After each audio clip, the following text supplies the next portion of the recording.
안녕하세요. 원장인 고양이 제니예요. 오늘은 해리포터 2권 챕터 13 The Very Sacred Diary 읽어보도록 할 건데요. 일단 영화 보신 분들은 알겠지만 톰의 시크릿 다이어리가 처음 나오는 파트예요. 그럼 같이 읽어보도록 할까요? 냐옹! Chapter 13 The Very Sacred Diary. Hermione remained in the hospital wing for several weeks. There was a flurry of rumor about the disappearance as the rest of the school arrived back from the Christmas holidays, because of course everyone thought that she had been attacked. So many students filed past the hospital wing, trying to catch a glimpse of her. Madame Pomfrey took out the curtains again and placed them around Hermione's bed to spare her the shame of being seen with a furry face. Harry and Ron went to visit her every evening. When the new term started, they brought her each day's homework.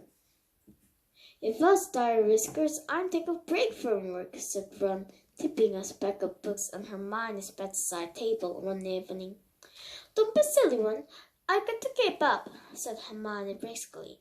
The spirits was greatly improved by the effect that all the hair had gone from her face, and her eyes were turning slowly back to brown.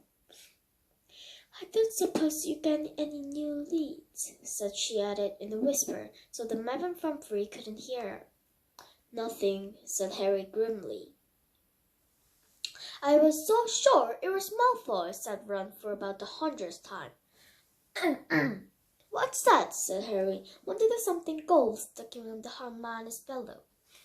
"Just a get red card," said Hermione, heavily, trying to poke it out of sight, but Ron was too quick for her. He pulled it out and flicked it open and reading aloud. "To Miss Granger, wishing you a speedy recovery from your concerned teacher, Professor Gilderoy Lockhart. Order of Merlin 3rd class, under remember of the guard first defense lead and 5 times winner of Witch Weeklies and most charming smile award."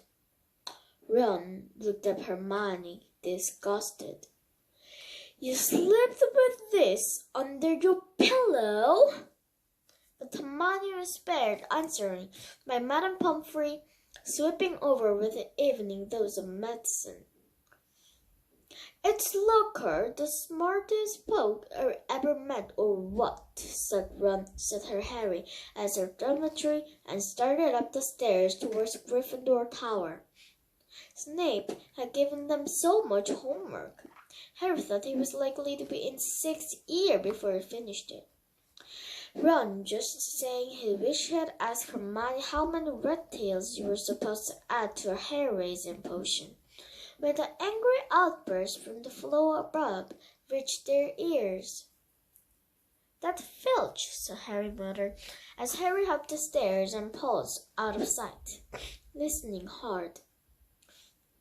"You don't think someone else been being attacked," said Ron tensely.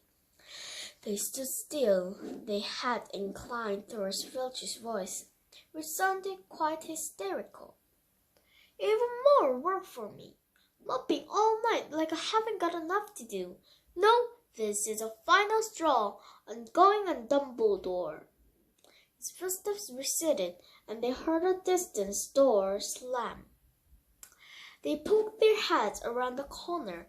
Filch had clearly been manning his usual lookout post. They were once again on the spot when their Mrs. Norris had been attacked. They saw at a glance what Filch had been shouting about. A great flood of water stretched over half the corridor, and looked as though it was still sipping from under the door of Moaning Myrtle's bathroom. Now Filch had stopped shouting, but they could hear Myrtle's wails echoing up the bathroom walls. "Now what's up with her?" said Ron. "Let's go and see," said Harry, and holding their robes over their ankles, they stepped through the great wash of water to the door bearing its out of order sign, ignored it as always, and entered. Moaning Myrtle was crying, if possible, louder and harder than ever before. She seemed to be hiding down the usual toilet. It was dark in the bathroom because the candles had been extinguished in the great rush of water, and they left both walls and floors soaking wet. "What's up, Myrtle?" said Harry. "Who's that?" glared Myrtle miserably. "Come to throw something else at me." Harry waited across the cubicle and said, "Why would I throw something at you?" "Don't ask me!" Myrtle shouted, emerging with a wave of there were more water was splashed onto the already sopping floor. "Here I am, minding my own business, and someone thinks it's funny to throw a book at me." "It can't hurt you if someone throws something at you," said Harry reasonably. "I mean, it'd just go right through you, wouldn't it?" He had said the wrong thing. Myrtle puffed herself up and shrieked, "Let's all throw books at Myrtle because she can't feel it. 10 points if you can get it through her stomach. 50 points if it goes through her head. Well, ha ha ha! What a lovely game, I don't think." "Who threw it at you anyway?" asked Harry. "I don't know. I was just sitting in the U-bend thinking about death, and it fell right through the top of my head," said Myrtle, glaring at them. "It's over there. It got washed out." Harry and Ron looked under the sink where Myrtle was pointing. A small, thin book lay there. It had a shabby black cover and was wet as everything else in the bathroom. Harry stepped forward to pick it up, but Ron suddenly flung out of the worm to hold him back. "What?" said Harry. "Are you mad?" said Ron. "It could be dangerous." "Dangerous?" said Harry, laughing. "Come off it. How could it be dangerous?" "It's a bit surprised," said Ron, apprehensively at the book. "Some of the books the miniatures counterfeited.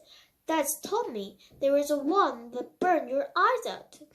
And everyone who read Sons of the Sorcerer spoke in murmurs for the rest of their lives.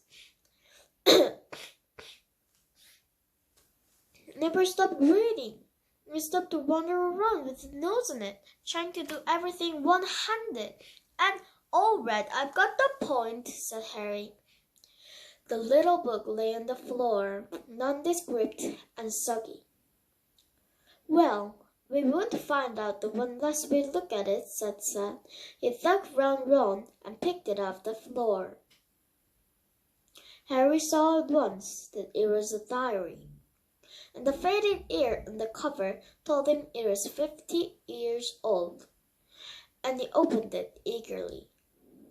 On the first page, they could just make up the name T.M. Riddle in smudged ink.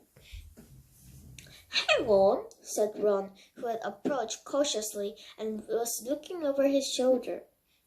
"I know that name. T.M. Riddle got an award for special services to the school 50 years ago." "How on earth do you know that?" in amazement. "Because Filch made me polish his drilled about 50 times in the detention," said Ron miserably. "There's a one I burned slugs all over. If you would write slum at the main through an hour, you would remember it too." Harry peeled the red pages apart. They were completely blank. There wasn't the faintest trace of writing on any of them, not even Auntie Mabel's birthday or dentist 3:30.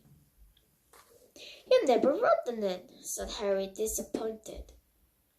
"I wonder why someone wants to flash it away," said Ron curiously. Harry turned to the back of the cover of the book and saw the printed name of the newsagent in Vauxhall Road, London. "He must have been Muggle-born," said Harry thoughtfully. "They bought the diary from Vauxhall Road." "Well, it's not used to," said Ron. He dropped his voice. 50 points if you get in through Myrtle's nose. Harry, however, pocketed it. Hermione left the hospital wing, de-whiskered, tailless, and fur-free at the beginning of February. On her first evening back at Gryffindor Tower, Harry showed her T. and Riddle's diary and told her the story how can find it. "Whew, it might have hidden powers," said Hermione enthusiastically, taking the diary and looking at it closely. "If it has, it's hiding them very well," said Ron. "Maybe it's shy. I don't know why they chuck it, Harry." "I wish I knew why someone did try to chuck it," said Harry. "I wouldn't mind knowing how Riddle got an award for suspicious service at Hogwarts either." 다음 영상에서 만나요. 안녕!